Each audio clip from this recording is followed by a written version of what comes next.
Oi, eu sou a Kai e você está assistindo Coisas de Trigêmeas, um canal 3 vezes melhor. E hoje, como a Juju gravou o vídeo dela sobre a história dela com anorexia e com a depressão, eu vou gravar a minha história, porque se vocês não sabem, a gente viveu isso junto, porque...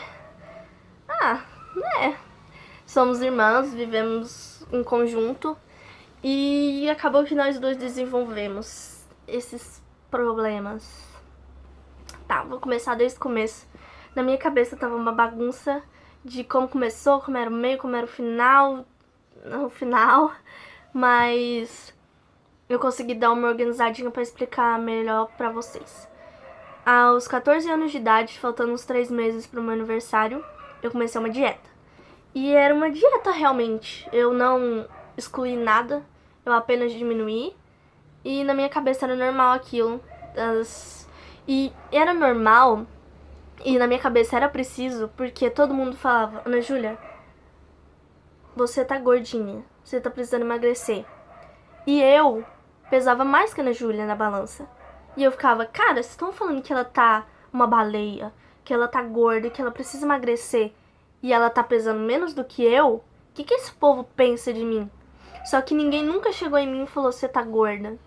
Só que na minha cabeça, tá falando pra Ana Júlia que ela tá gorda e eu estando mais pesada que ela na balança, era como se fosse xingando ela e me xingando ao mesmo tempo. Falando baleia pra ela, só que eu ficava: cara, eu tô pesando mais do que ela. Se estão chamando ela de baleia, eu sou o quê? Então eu decidi fazer uma dieta. E diferente dela, eu não excluí. Eu fiz uma dieta normal, né? Eu só diminuí minha alimentação. Só que o que eu comia não era suficiente para sustentar o tanto de exercício que eu fazia. Eu fazia exercício o dia inteiro. O dia inteiro. Eu fazia caminhada de manhã, eu fazia exercício de abdominal, agachamento, eu fazia aqueles hits, sabe, de pesadão. Eu ficava correndo em volta da casa e eu fazia muito exercício mesmo, mas eu não tirei nada da minha alimentação, apenas diminuí. E pro tanto de exercício que eu fazia, o que eu comia me fez emagrecer. E eu cheguei a 49 quilos em acho que 2 semanas. E a Ana Júlia tinha chegado a 48. E o povo começou, né, a elogiar. Porque começou a elogiar: nossa, vocês estão lindas, não sei o que, não sei o que. E aí, pra mim, cheguei ao meu objetivo, pronto, eu vou parar de fazer a dieta, vou começar a comer normal e não sei o que. Só que a Ana Júlia continuou a dieta.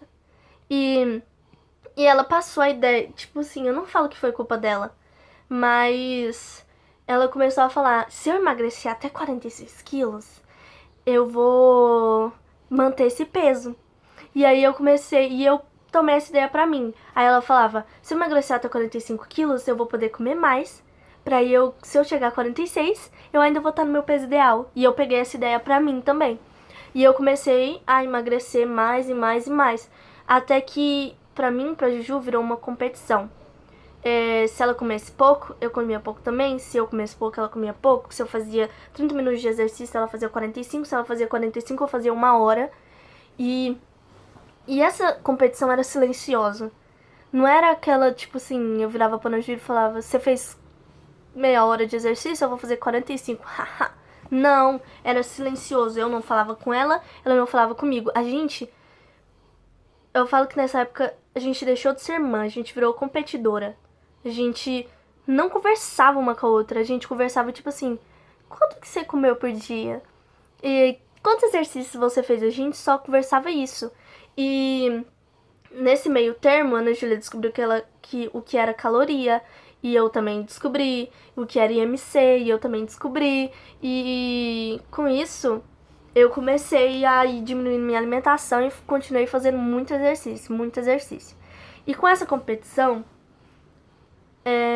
o nosso relacionamento ficou muito conturbado. Eu ficava brava com a Ana Júlia e ela ficava brava comigo. E aí às vezes a gente discutia, só que esses às vezes virou quase sempre. E aí depois desse quase sempre era sempre. A gente não aguentava olhar uma pra cara da outra, que a gente saía bufando, brigava e xingava uma outra. E por consequência, a nossa casa também desandou. Porque a gente era uma família normal, tinha suas discussões, mas a gente brincava, mas era mais feliz do que brigava. E aqui em casa não tinha ninguém triste. Só que por conta dessa nossa briga, os meus pais, eu e a Juju viviam no nosso mundinho. Os meus pais estavam muito preocupados com a gente e eles viviam brigando também, porque minha mãe queria defender e meu pai queria atacar, porque na visão do meu pai era frescura e era ingratidão. E eu confesso que eu também achava, eu acho que era ingratidão da nossa parte. Ele falava, quando eu era pequeno, eu não tinha o que comer e vocês têm a mesa farta, vocês se recusam a comer. E também meu pai, nessa época, a gente teve muitos problemas financeiros e meu pai passava o dia inteiro fora trabalhando como motorista. E minha mãe passava o dia inteiro fazendo bolo pra vender. E eu e a Juju nesse mundinho, minha mãe trabalhando, meu pai o dia fora, o dia todo fora trabalhando. E a Bibi foi deixada de canto. A Bibi foi sendo afastada, eu e a Juju no nosso mundinho, minha mãe trabalhando, meu pai trabalhando, e a Bibi foi sendo deixada de lado. E eu percebia que ela tava se deprimindo, que ela tava, tipo, muito triste com essa situação. E eu não conseguia fazer nada, porque eu tava sendo muito egoísta. No meu mundo era só eu preciso emagrecer, eu preciso ficar mais magra, eu preciso ficar bonita, preciso fazer tantos exercícios, nossa, eu comi tantas calorias, eu preciso fazer tantos exercícios pra compensar essas calorias. E a minha visão era tipo isso aqui, ó. Eu só enxergava aqui. Eu não conseguia enxergar os meus lados. Eu não conseguia enxergar meus pais brigando e se matando de trabalhar. Eu não conseguia enxergar a minha irmã Bibi se deprimindo no quarto. E eu fico muito triste com isso. Porque a minha felicidade é a felicidade deles. E eu tenho até hoje que isso é parte por minha culpa. Que eu deixei a Bibi de lado. E eu preocupei muito os meus pais. Então eu fico muito triste com isso. Ai, minha maquiagem. Enfim, voltando ao assunto. O que eu tava falando mesmo? Tá, a Bibi tava se deprimindo muito. Só que, como eu disse, eu tinha essa visão. Era meu prato, eu e exercício e a competição com a Ana Júlia. E eu tinha a impressão de que a gente lá em casa não se suportava. A gente não se suportava realmente. Eu ia pra escola pra conversar com os meus amigos porque eu não tinha mais prazer de ir pra escola, eu não gostava de ir pra escola. Na minha cabeça era só ficar, acho que 5 horas sentada, sem fazer nada, sem fazer exercício. E aí eu ia ficar sem fazer exercício, e aí eu ia engordar. E a única coisa que me motivava a ir pro colégio era as minhas amigas, que eu gosto muito delas. E foi uma época em que as minhas notas decaíram muito. E quando eu ia pro colégio, eu não gostava de ficar no colégio. Só gostava por conta das minhas amigas. E eu não queria voltar pra casa porque eu sabia que eu ia ficar brigando. E com todas essas brigas e tal, a Bibi meio que começou a pensar tudo positivo. Ela decidiu ver as coisas pelo lado bom. E ela continuou, e ela foi melhorando, e ela até fala que ela, com pensamentos positivos, ela conseguiu superar a depressão. E eu acho ela muito forte, ela é muito incrível, enfim. E aí ela meio que tentava apaziguar tudo A gente brigava aqui, ela ia lá e falava, para de brigar, pelo amor de Deus. E os meus pais brigavam aqui, ela falava, gente, para de brigar. E a Bibi, ela meio que foi tentando equilibrar as coisas, só que não deu muito certo. Ela tentou e eu acho muito legal isso. E, enfim. Só que aí, eu lembro um dia que eu fazia tanto exercício e comia tão pouco que eu comecei a me sentir muito fraca. E teve um dia que eu acordei, eu lembro que eu acordei umas 8 horas, e eu tava muito fraca. Eu lembro que eu levantei e eu fiquei tonta. E aí eu encostei assim na cama, eu respirei fundo. E eu peguei e fui fazer um exercício. E eu fui fazer o exercício, eu fazia o exercício, eu agachava, minha visão ficava preta. E eu levantava e dava um pulo, e aí eu ficava girando, mas eu fiz o exercício. E eu lembro que foi por aí que eu percebi, meu Deus, o que eu tô fazendo? Por que eu tô fazendo isso? E mesmo assim parece que é um vício, você vicia naquilo. E eu... Teve um dia, eu não tinha noção do que era anorexia. Eu comecei a pesquisar quando os outros começaram a falar que eu tinha. E eu fazia testes aí na internet, porque tem testes de veja se você tem anorexia. E eu fiz todos os testes que tinha lá e deu tudo positivo que eu tinha. Só que eu não acreditava, porque falou pra não acreditar na internet. E na minha cabeça, eu só ia acreditar que eu tinha se algum psicólogo especialista falasse, olha, você tem anorexia. E como na minha cabeça era a internet que tinha me falado e estava errado, porque não confio na internet, eu continuei fazendo todos os exercícios com a minha dieta. Só que aí teve um dia em que eu já tava em jejum, eu acho que umas 16 horas eu tava sem comer. E aí no outro dia eu ia fazer exame de sangue, então eu fiquei mais umas 12 horas sem comer. E eu lembro que quando eu sentei pra tirar sangue, eu estendi o braço e a moça, acho que foi um moço, não sei, ele foi tirar o sangue e eu desmaiei. Tipo assim, foi muito estranho, parecia um monte de bagunça na minha cabeça, passava gente e eu não conseguia organizar e o som nos meus ouvidos ficaram muito altos. E aí eu lembro que eu acordei, tinha um monte de gente em cima de mim, me parecendo desesperado. E aí eles me sacudiram e falavam, tá tudo bem? O que aconteceu? Tá tudo bem? Tá tudo bem? E aí começaram a falar, ela desmaiou. E aí, nesse meio dessa bagunça, nessa confusão, eu comecei a chorar muito, comecei a chorar. E aí a mulher me acudiu, me sentou, me deitou na maca. E eu tava muito desesperada, era a primeira vez que isso tinha acontecido. E eu tava muito confusa, eu ficava, eu não acredito que isso aconteceu comigo. E aí ela virou... Você quer que eu chame sua mãe? E eu falei, eu quero, por favor. Que eu tava meio que perdida, desesperada. E a minha mãe, chamaram minha mãe. Ela entrou lá, sentou do meu lado, segurando meu braço, e eu comecei a chorar. E eu falei, eu acho que eu desmaiei. E eu tava soluçando muito. Só que eu esperava, tipo, calma, minha filha, tá tudo bem, tá tudo bem. Só que a minha mãe, ela começou a chorar muito. Começou a chorar de angustiada, sabe?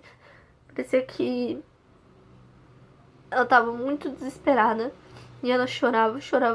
E eu tava lá deitada, olhando minha mãe segurada no meu braço, cabeça encostada nele, implorando pra melhorar.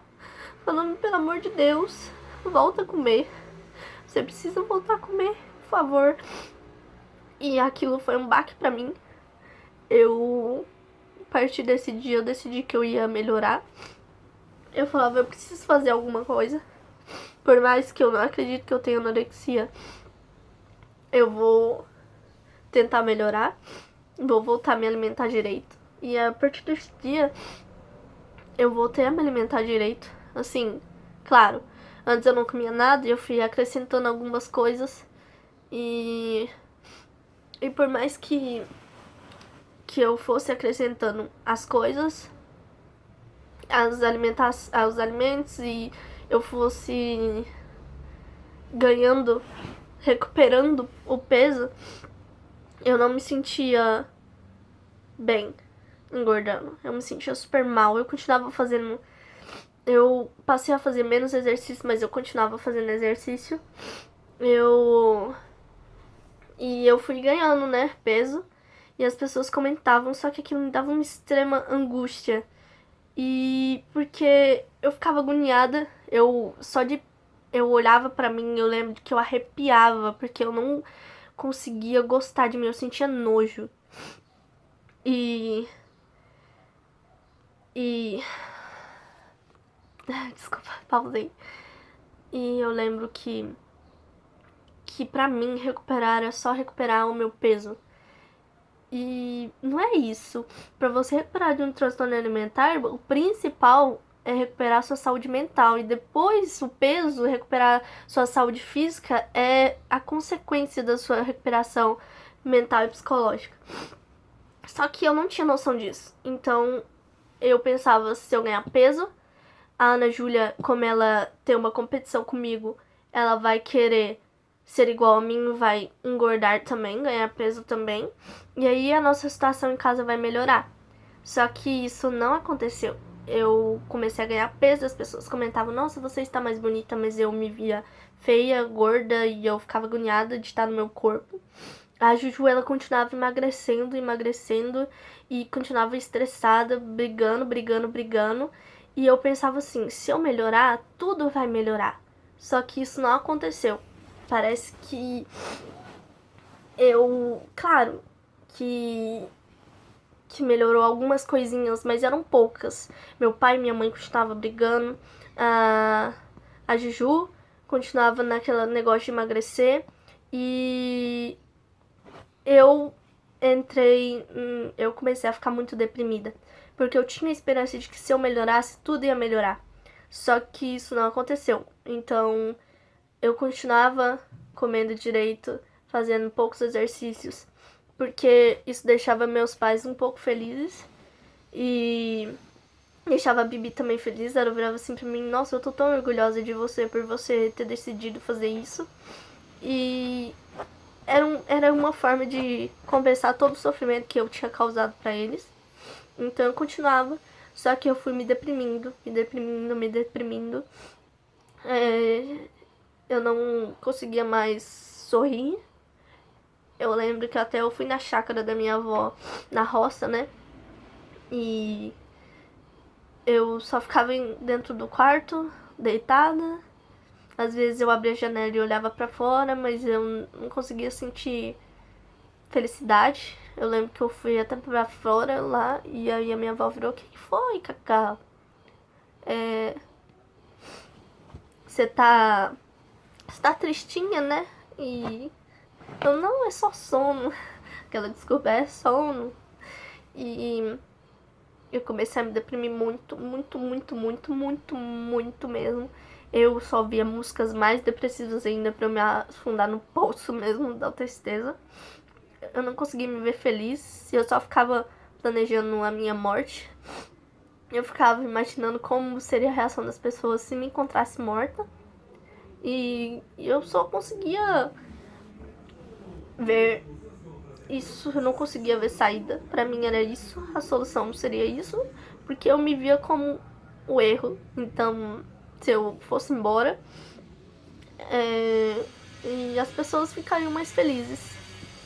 E porque eu ficava assim, eu que causei esse sofrimento todo, então se eu for embora, eu não vou acabar com esse sofrimento. Só que completa ilusão. Eu tentava me convencer disso.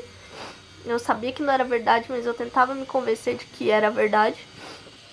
Eu já cheguei a pensar em suicídio várias e várias e várias vezes. Eu nunca cheguei a tentar, graças a Deus, mas eu já cheguei a quase tentar. Que eu ficava sozinha em casa e eu ficava, é agora, é agora, é agora, é agora. E eu não. Na hora já chegavam pessoas e aí não dava, ou eu desistia no meio, graças a Deus que eu desistia.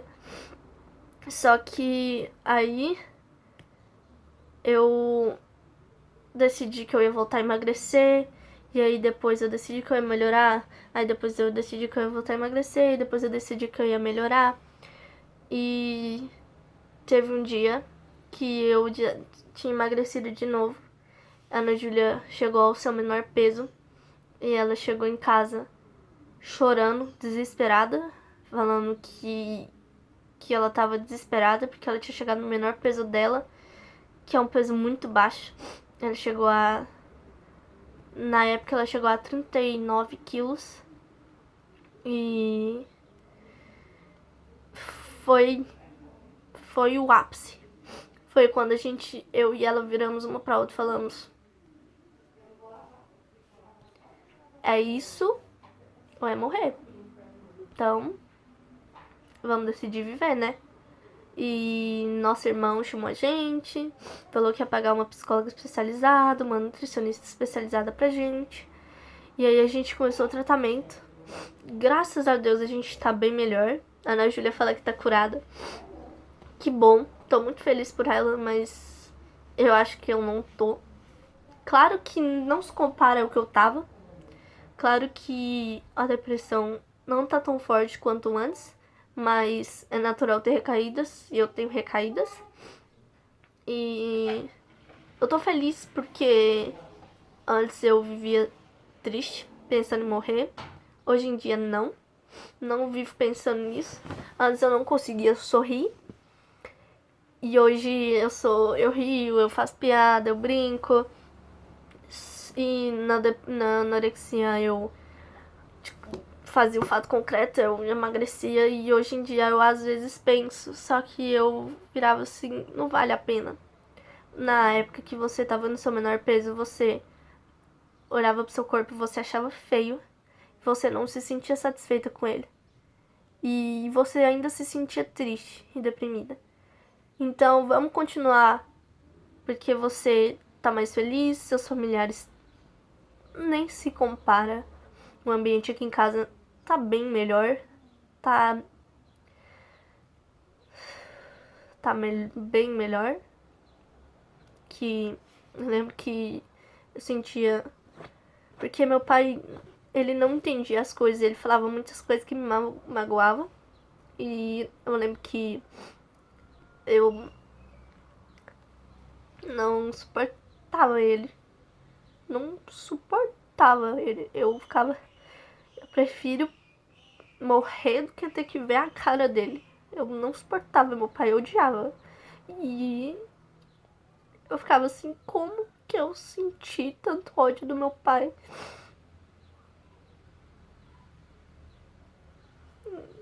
Hoje eu não sinto mais, eu amo ele de todo o meu coração. Ele, minha mãe, minhas irmãs são as pessoas que eu mais amo na minha vida. Eu daria minha vida por eles, sem pensar duas vezes. E essa história que eu tô contando não é pra vocês ficarem coitada dessa história, porque eu sinto que eu tive que passar por isso pra amadurecer. Eu sinto que eu aprendi muitas coisas. Eu queria ter aprendido de outras formas, de formas mais fáceis, mas eu passei por isso e eu aprendi muita coisa. Minha mãe fala que isso nada, não teve nenhum ponto positivo, mas eu sei que com isso eu aprendi, eu comecei a enxergar o quanto os meus familiares me amam. Eu comecei a eu tenho mais empatia com as pessoas. Eu passei a ser mais crítica com as coisas que a sociedade impõe pra gente. Eu passei a ser muito mais amorosa. Pra dar um abraço no meu pai, pra dar um abraço na minha mãe, eu acho que na vida, antes da anorexia, eu tinha feito isso no máximo 10 vezes. Tipo, no máximo. E é uma vida inteira, 14 anos, eu devo ter dado isso, que eu tive consciência de que eu dei um abraço nos meus pais. Falar eu te amo, nunca. Nunca, nunca, nunca. E eu aprendi muito com isso e eu queria falar pra vocês que essa sociedade, ela é doente. Pra pessoas magrinhas, ela vai impor, você precisa ter um corpão. Pra pessoas gordinhas, vai impor, você precisa emagrecer. Pra pessoas muito altas, vai falar, você parece uma girafa. Pra pessoas muito baixas, você é muito baixa. Você não se encaixa no padrão. Para pessoas, mulheres têm que ter o cabelo grande, homens têm que ter mais de 1,80 m. E essas coisas a sociedade impõe um padrão doente. As pessoas sofrem igual eu sofri para chegar nesse padrão. As pessoas adquirem problemas mentais, psicológicos por conta de uma sociedade doente. E eu queria falar pra vocês, não importa. Se o seu corpo te deixa feliz, fica com ele. Comer te deixa feliz, pronto. Fazer exercício te deixa feliz, pronto. Seja feliz, não importa o que os outros falam pra você. O importante é a sua felicidade, não é você agradar os outros. Agradar os outros pra você se tornar uma pessoa infeliz é uma decisão errada. Você não vai fazer ninguém feliz assim. Principalmente você mesmo. E com isso eu queria falar algumas coisas, tipo, valorize as pessoas que estão ao seu redor. Eu não consegui enxergar o quanto os meus pais me amavam. E depois disso, eu passei a enxergar. Eu passei a ser muito mais paciente com eles, que antes eles falavam comigo, tipo, não, né? Dá licença. Só que hoje eu escuto eles, eu entendo eles. E eu passei a dar mais valor para as minhas irmãs. Eu passei a ser muito mais carinhosa com elas. Então, valorize as pessoas que estão ao seu redor. No momento difícil que eu tava, muitas pessoas me abandonaram. Muitas pessoas que eu achava que eu podia contar simplesmente viraram as costas pra mim. E as pessoas que ficaram foram que eu vi que, tipo, vão ficar comigo para o resto da vida. Então, valoriza seus familiares, seus amigos mais íntimos, valoriza.